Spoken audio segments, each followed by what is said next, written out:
Halo, assalamualaikum warahmatullahi wabarakatuh. Oke, teman-teman, kembali lagi saya coba mengajak teman-teman semua, ya, Bapak, Ibu, Tante, Om, Encang, Encing, Nyak, Babe lah, pokoknya semuanya lah ya, Bro. Bra, bro, sis lah. Kita belajar ya, kita belajar bersama, memahami beberapa keterangan dari para eliter-eliter di luaran sana ya. Kebetulan saya mendapatkan sebuah artikel yang menurut saya bagus untuk dibaca, namun barangkali teman-teman semua ada yang malas membaca tapi minat mendengarkan. Nah, jadi saya coba bantu baca teman-teman ya. Kita belajar bersama. Silahkan dicerna. Saya tidak ada niatan mengajari, hanya menyampaikan perantara ketika ada informasi atau wawasan lain. Barangkali kita bisa open mind ya. Karena ketika kita membiasakan open mind, maka blok-blok otak kita ini bisa menyisihkan untuk ruang-ruang ilmu lain ya, wawasan-wawasan lain. Nah, mari kita belajar bersama-sama. Tapi sebelumnya, teman-teman, seperti biasa, untuk sebagai ajang pembelajaran kita, silahkan di subscribe channelnya ya, di share, bagi-bagi ke teman, bagi-bagi informasi, atau bisa dikatakan ini kita bisa sharing dan belajar bersama teman-teman ya. Oke, tanpa berlama-lama lagi kita coba baca ya. Ini artikel menurut saya bagus, menurut saya punya punya kualitas lah ya. Cuman ya itulah, penulisnya saya nggak tahu. Nah, coba teman-teman kita baca ya teman-teman ya. Nah, ini dia. Nah, ini saya tulis belajar bersama yuk. Nah, gitu. Ayolah. Mohon dibaca dan dipahami para pionir, katanya seperti itu. Sehubungan dengan pertanyaan Anda, jika pedagang hanya menjual pi selama periode jaringan tertutup ya, dan pi belum dapat ditukar dengan uang tunai ketika pedagang kehabisan stok. Nah, ini permasalahannya, ketika kehabisan stok, bagaimana mereka akan mendapatkan uang untuk membeli lebih banyak produk dan memperlengkapi kembali. Nah, karena otomatis produk habis, sementara uang juga dalam bentuk fiat tidak ada, karena barternya adalah masih koin pi. Nah, ini pertanyaannya. Nah, jawabannya adalah baiklah. Nah, seperti itu. Saya percaya setiap pedagang harus sepenuhnya menyadari pembatasan firewall yang melarang penjualan dan penukaran pi untuk uang dan mata uang lainnya, atau dibilang uang fiat ya. Dalam hal itu, setiap pedagang yang ingin menjual pi tidak harus menjual semua saham pasarnya. Pedagang dan pengusaha kecil hanya disarankan untuk menjual sedikit stok mereka, sehingga mereka masih dapat memiliki uang untuk memperlengkapi produk mereka. Nah, di beberapa titik dalam periode awal mainnet tertutup ini, saya percaya menjual barang dan jasa untuk pi selama ini benar-benar ditujukan untuk pebisnis besar ya, dan mereka perusahaan besar yang memiliki modal yang cukup dan tidak pernah kehabisan uang tunai karena stok uang tunainya banyak untuk memperlengkapi kembali produk dan layanannya. Nah, ini jadi intinya sebagai vendor di sini adalah bukan vendor yang menengah ke bawah, sasarannya adalah vendor menengah ke atas, karena secara tidak langsung bisa dikatakan dijadikan investor ya. Mereka itu membeli koin atau mengumpulkan koin yang harganya semakin meningkat dalam bentuk koin dengan cara menjual barang mereka. Secara tidak langsung seperti itu ya. Yang saya pahami sih seperti itu gitu. Jika ada seorang pengusaha kecil misalnya menjual semua stok Anda untuk pi, bukanlah hal tercerdas saat ini gitu. Karena Anda akan kehabisan uang tunai untuk memperlengkapi produk Anda. Jadi intinya udah cuma segitu-gitunya ya, demi koin pi kalian jual semuanya. Akhirnya apa? Untuk belanja tidak ada, stok habis, yang hanya koin pi, dan koin pi sendiri belum bisa diuangkan. Nah, ini jadi permasalahan. Jadi Tolong bijak dalam mempelajari dan mengambil keputusan. Apakah tepat jadi vendor atau tidak? Seperti itu ya. Kita barter ada, tapi artinya adalah sasarannya tidak serta-merta asal kita bisa jual barang dan mengumpulkan pie, tidak memikirkan purna jual ataupun mungkin modal, backup modal. Nah, kalau kita modal pas-pasan ya, kalau menurut saya sih ya ini aja lah, apa namanya, pionir aja lah ya. Nah, orang juga perlu tahu bahwa tarif barter harga jual fee untung barang dan jasa akan ditentukan oleh pedagang, bukan tim inti. Jadi kalau vendor menentukan harga mobil dengan 2 fai, sementara di daerah lain dengan 5 fai, yaitu hak-hak mereka memasang berapa kan gitu. Nah, namun si penjualnya ini harus terima bahwa dia pembayarannya menggunakan fai, bukan uang fiat. Jadi kalau misalkan untuk kebutuhan tidak bisa, kalau untuk menengah ke bawah akan menemukan kesulitan karena modal habis, barang habis, akhirnya untuk apa namanya, kebutuhan tidak ada. Nah, ini akan jadi problem baru ya. Saya percaya pedagang akan memiliki hak untuk mencantumkan produk dan layanan mereka dengan tarif barter yang nyaman dengan pedagang. Nah, beberapa merchant akan daftar produk pada barter. Rate off-nya itu 1 fai dari mulai $1 perhitungannya sampai 10, 100, 314, 500, 1000 sampai 314.000 dan lain-lain seterusnya ya. Nah, ini kembali ke vendor masing-masing untuk menerapkan harga nantinya. Ini panjang sebenarnya ini teman-teman ya. Kalau misalkan memang video ini kepanjangan ya sambunglah yang kedua. Komunitas melalui konsensus mendorong 1 fai ini adalah sekitar 4,4 miliar ya sebagai tarif barter standar. Komunitas ya, ini komunitas melalui konsensus. Nah, ini saya sih fiksasi atau validitas konsensusnya saya sendiri memang belum menemukan info ya. Jadi apakah itu berupa surat keputusan atau apa, saya juga nggak tahu ya, karena ya inilah saya kan belajar, kita kan belajar bersama ya. Anda harus memahami bahwa ini berdasarkan tarif kenyamanan penjual. Setiap pedagang dapat memilih tarif barternya. Jadi pedagang dibebaskan mau menarifkan berapa produknya. Hal penting lainnya adalah bahwa beberapa pedagang mungkin tidak menerima pembayaran 100% dalam pay. Maksud saya adalah jika Anda membeli produk senilai $100, pedagang mungkin menuntut Anda bayar bagian uang tunai $50 dan pay senilai $50. Ya, seperti itu. Jadi pay-nya 50%, uang biatnya 50%. Nah, menuntut membayar seperti ini, tapi ya nggak tahu aturannya bisa atau tidak ya. Jadi nah ini dia, itu 50% tunai dan 50% pay. Lainnya dapat menerima 60% tunai atau 40% pay.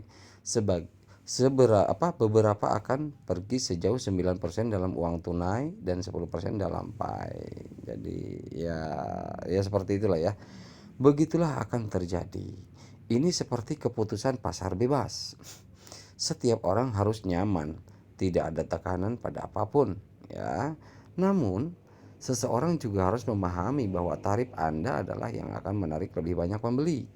Kami jelas tahu bahwa pedagang dengan 1 pay sama dengan 314.159 akan memiliki lebih banyak pembeli dan penjualnya daripada pedagang lain dengan tarif lebih rendah, jelas.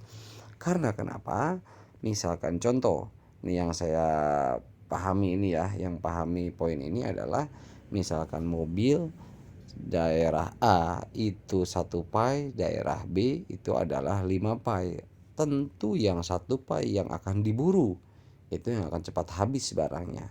Seperti itu. Sementara yang 5 pay mungkin second choice, pilihan kedua. Ada juga yang 100 pay mungkin third choice. Seperti itu ya. Jadi di sini tarif di sini akan lebih banyak pembeli jika memang perhitungannya seperti ini. Karena 1 pay saja udah segini gitu. Jadi otomatis kalau untuk rumah misalkan ya cukup 2-3 pay seperti itu otomatis akan diburu bagi yang punya file itu ya, udah banyak. yang baru mulai sebulan pun mungkin sanggup gitu kan. Nah ini juga harus kita pahami. Misalnya nih, ini contohnya ya, kita lanjut. Misalnya jika pedagang berbeda menjual produk yang sama, katakanlah sebuah mobil. Pedagang A menjual mobil Tesla 10 pai, pedagang B 1 pai, pedagang C 0,1, D 0,01 dan seterusnya sampai terkecil. Nah, sekarang beritahu saya. Nah, ini nih yang pembuat artikel bilang begitu. Sekarang beritahu saya, di antara 5 penjual berbeda ini, yang penjual produk yang sama tetapi dengan tarif barter yang berbeda. Nah, ini menjual produknya sama, Tesla semua, harganya berbeda, vendornya pun berbeda. Siapa yang lebih suka Anda beli? Yang mana yang mau kita pilih? Jelas Anda akan membeli dari merchant E yang terakhir. Ya, karena ini lebih murah, jauh banget. Dengan barter rate paling rendah. Jadi itu bagaimana ini akan terjadi kan gitu. Nah, tidak ada yang akan memaksa Anda untuk menyetujui harga yang tidak menguntungkan Anda. Otomatis pembeli pun cari keuntungan kan. Nah, tidak dipaksa misalkan harus 10 pai atau 1 pai. Ya kalau memang ada yang ngejual lebih murah seperti ini, pasti pembeli ngincarnya yang ini kan, yang paling murah. Seperti itu. Jadi ini termasuk penjual dan pembeli. Keuntungan itu dicari penjual untung, pembeli untung. Nah, pedagang harus menjual dengan harga wajar tentunya dan nyaman. Sementara perintis juga harus membeli dengan harga wajar dan nyaman. Semua hal menjadi sama, tidak ada tekanan pada siapapun. Jadi saya pernah dengar bahwa di salah satu grup ya, grup ketika voice chat bareng-bareng gitu kan. Nah, ada seseorang bapak yang bilang bahwa mbok ya vendor pakai nurani lah, kasih harga kan gitu, untuk mempersiapkan segala sesuatunya pakai nurani, pakai hati, pakai pikiran seperti itu. Nah tujuannya mungkin perkataan itu adalah intinya tidak berlebihan gitu loh. Nah, gitu ya untuk vendornya ya. Nah, ini ada catatan nih, kita lanjut aja ya. Mohon dicatat, dalam situasi di mana Anda membeli iPhone 10 dari pedagang dengan harga 1 pai dan kemudian Anda harus melihat bahwa teman Anda membeli iPhone 10 yang sama dengan harga 0,001 pai dari pedagang lain. Nah, ini kan perbedaan ya. Tolong jangan pergi ke layanan pelanggan grup atau utilitas dan mengeluh itu, nggak bisa, jangan. Karena memang ini sudah konsekuensinya, berbeda vendor, berbeda pasang harga. Jadi terima terima saja, kasarnya terima risiko kan gitu. Nah, seorang merchant telah menipu Anda karena menjual produk yang terlalu mahal katanya dibanding dengan tarif di mana perintis lain membeli dari merchant lain lebih murah. Nah ini kan nggak bisa komplain seperti ini kan, nggak masuk akal. Kalau ada yang komplain kayak gitu kan lucu gitu loh. Jadi pembeli juga harus punya wawasan lah, nggak asal ikut-ikutan nambang seperti ini. Setelah koin painya real bisa dibarter, terjadi miss di harga, akhirnya mencak sana mencak sini, lucu gitu loh. Jadi next video lah saya akan coba bahas tentang pembuatan kripto dan lain sebagainya ya. Saya juga kita belajar, maksudnya kita belajar bersama. Nah ini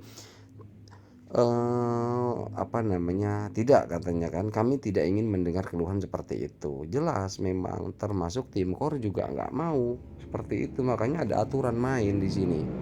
Dan Anda juga harus berhati-hati tentang dari siapa Anda membeli. Ini harus hati-hati, kita cek dulu. Bandingkan tarif harga dari pedagang yang berbeda sebelum Anda membeli apapun. Jadi bandingin dulu, ada nggak barang yang sama dari vendor A, vendor B, vendor C. Nah itu kan harga pasti berbeda. Ya silahkan pilih mau yang mana. Dan itulah pilihan Anda. Nggak bisa komplain gitu loh. Di sini tidak menerima komplain karena itu adalah peer to peer ya. Itu adalah peer to peer melalui platform market ID nantinya ya. Mohon diakui bahwa semua pedagang tidak akan menjual dengan tarif barter yang sama ya, nggak bakalan ada yang sama, dan beberapa juga tidak akan menerima pembayaran 100% dalam pai. Hal ini dilakukan di lain untuk mengatasi manajemen risiko dan untuk mengurangi kasus kehabisan stok dan kekurangan uang untuk restock lagi. Paham kan?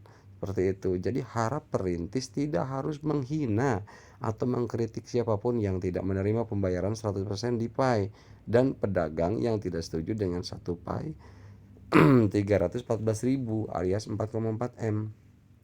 Jadi intinya ya mohon tidak untuk apa namanya ya, tidak ada jangan kayak anak-anak ngerengek-rengek, ini kok begini, harus dipahami dulu, dipelajari dulu gitu loh. Kita melakukan transaksinya seperti apa, bagaimana peraturannya ya. Kerjasama sebuah perusahaan juga ada MOU-nya kan gitu, jual beli itu.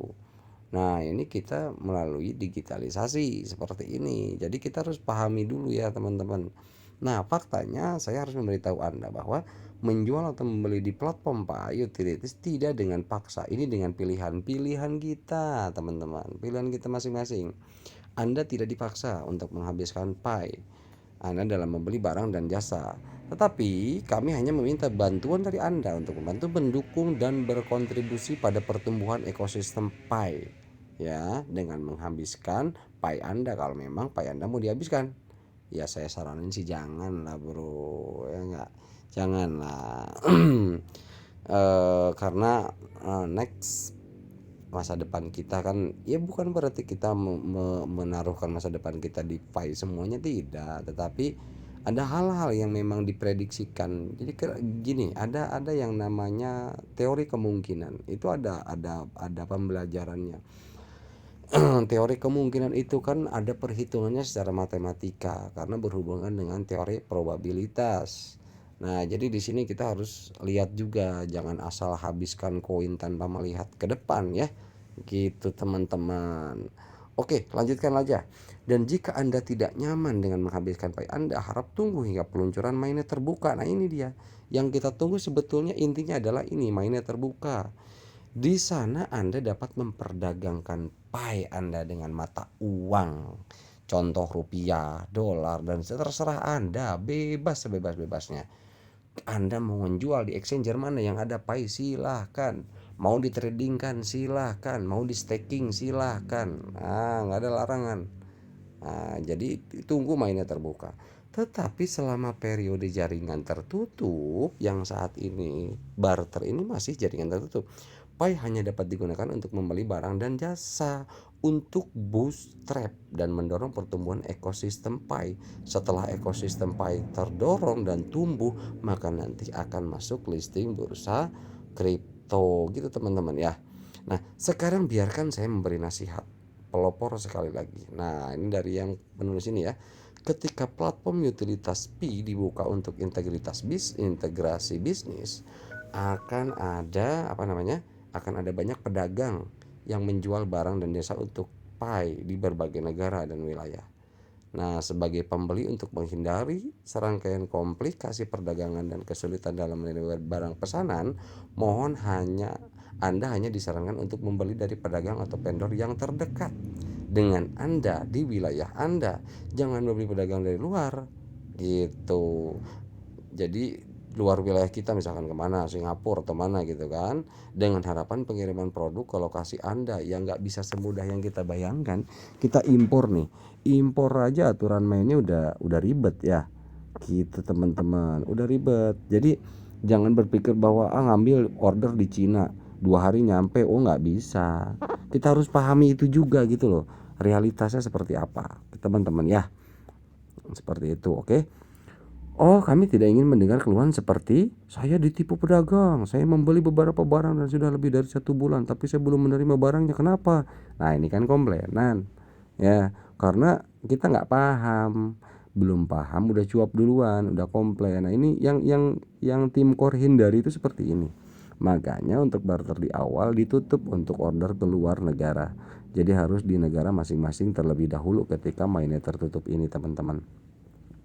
Saya akan memberitahu Anda mengapa, karena pada awalnya Anda mengabaikan persyaratan dan ketentuan pedagang, dan kedua, Anda gagal mematuhi kebijakan. Nah, seperti itu katanya ya dari yang membuat ini. Saya percaya tim inti akan menuliskan syarat, ketentuan, dan kebijakan yang mengatur platform Pi Utilities. Jadi mohon kapanpun syarat dan kebijakan itu keluar, kita semua akan membaca dan meninjaunya di sini ya. Ini dia di grup Pi Elite namanya ya yang menulis ini, tapi ya itulah elitnya mereka mungkin. Makanya membuat artikel seperti ini buat pembelajaran kita. Nah, jadi kita kan sebagai pionir biasa, follower ya, kita baca aja, pelajarin. Berhati-hatilah dengan apa yang Anda lakukan dengan Pi Anda selama jaringan tertutup. Luangkan waktu Anda untuk selalu melakukan hal yang benar. Jika ada hal yang membingungkan bagi Anda, mohon hubungi admin atau moderator untuk bantuan. Tanya dulu, ya intinya apa namanya, suwon dulu lah gitu. Nah, ini saya akan mengatakan ini lagi. Akan ada banyak bisnis palsu yang mengaku berafiliasi dengan jaringan Pi hanya untuk mencuri Pi Anda. Ini hati-hati ya, dengan tautan website apalah yang didaftarkan segala macam bullshit itu. Hati-hati, pokoknya tanyakan kepada apa namanya, sponsor Anda, plan Anda atau apa bahasanya, atau orang yang Anda percayai. Hati-hati pokoknya. Juga tidak semua orang yang menerima Pi akan mencantumkan produk mereka untuk di apa namanya, Pi di platform utilities Pi. Memiliki toko lokal atau pedagang yang menerima Pi akan menempelkan logo Pi di toko lokal mereka dengan tulisan yang mengatakan kami menerima Pi, katanya seperti itu. Tapi tetap kita hati-hati. Logo itu kan logo, bisa dipakai siapa saja ya, kecuali ada larangan menggunakan logo. Nah, apalagi ini digital, bebas siapa mau pakai. Nggak ada larangan ya, makanya hati-hati. Jika Anda menemukan toko Pi lokal ini, Anda dapat berjalan ke toko dan membeli apapun yang Anda ingin beli. Saya percaya ini adalah cara teraman daripada membeli dari pedagang dari jauh dari wilayah Anda. Nah, ini yang bagian ini tadi sore saya sempat mampir ke sebuah perumahan. Saya tidak menanyakan harga rumah berapa koin, saya juga tidak menanyakan bagaimana. Saya hanya menanyakan kepada developernya ke perumahan tersebut bahwa apakah developer perumahan ini masih mau bekerja sama dengan Pi Network dan PMI, P Market ID. Nah, gitu. Saya menanyakan itu aja tadi. Dan ternyata masih antusiasnya masih besar. Hanya semuanya sesuatu hal yang menyangkut dengan vendor, peraturan dan segala macam masih pada menunggu, katanya seperti itu. Nah, jadi kan kita tahu lokasinya gitu loh. Oh, ini di sini, oh ini di sini gitu. Nah, ketika ada melakukan nanti, walaupun kita pembelian melalui apa namanya, melalui marketplace ya, tapi kita lokasinya sudah tahu, seperti itu ya. Oke.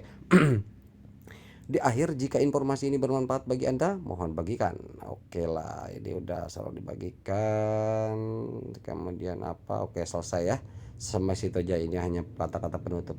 Oke teman-teman, semoga bermanfaat. Ini saya teruskan ya dari tim Pi Elite, katanya entah dari mana ini Pi Elite, saya juga nggak tahu.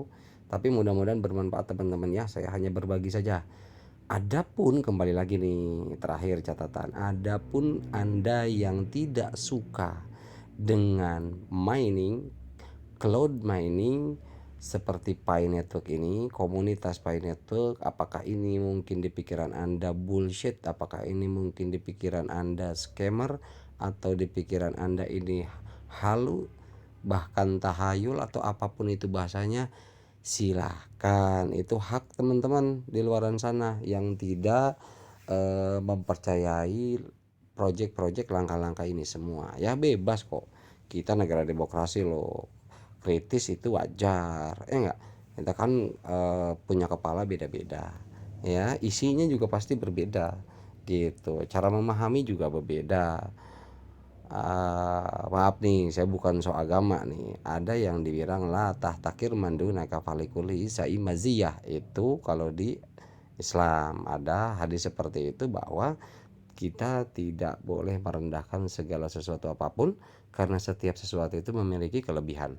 Nah, jadi apa namanya, itu kan anjuran ya, tapi kembali ke masing-masing. Kalau saya, project seburuk apapun saya hargai ya, kan terlepas dari niat mereka mau buruk ataupun baik. Tetapi untuk Pi Network ini selama ini berjalan 3-4 tahun ini ya, silahkan dicermati, diamati, dipelajari, dipahami, terutama dari pondasinya. Pondasinya apa? Memahami pembelajaran bagaimana itu cara membuat sebuah koin kripto dari dasar, caranya gimana, aturan mainnya seperti apa, bikin kripto itu gimana sih gitu kan, syarat-syaratnya apa aja, yang harus terpenuhi apa aja, perhitungan ekonomi dan matematikanya seperti apa. Nah itu kita harus belajar sebenarnya teman-teman. Saya juga pengen banget memahami itu gitu. Makanya saya dikit-dikit sambil belajar aja teman-teman gitu ya. Jadi mohon maaf jika ada kekurangan, ini saya hanya meneruskan ya. Mudah-mudahan ini bermanfaat bagi yang memang dirasa ini adalah sebuah informasi baik, ya terima, tidak baik abaikan. Oke teman-teman, terima kasih. Assalamualaikum warahmatullahi wabarakatuh. Sukses selalu.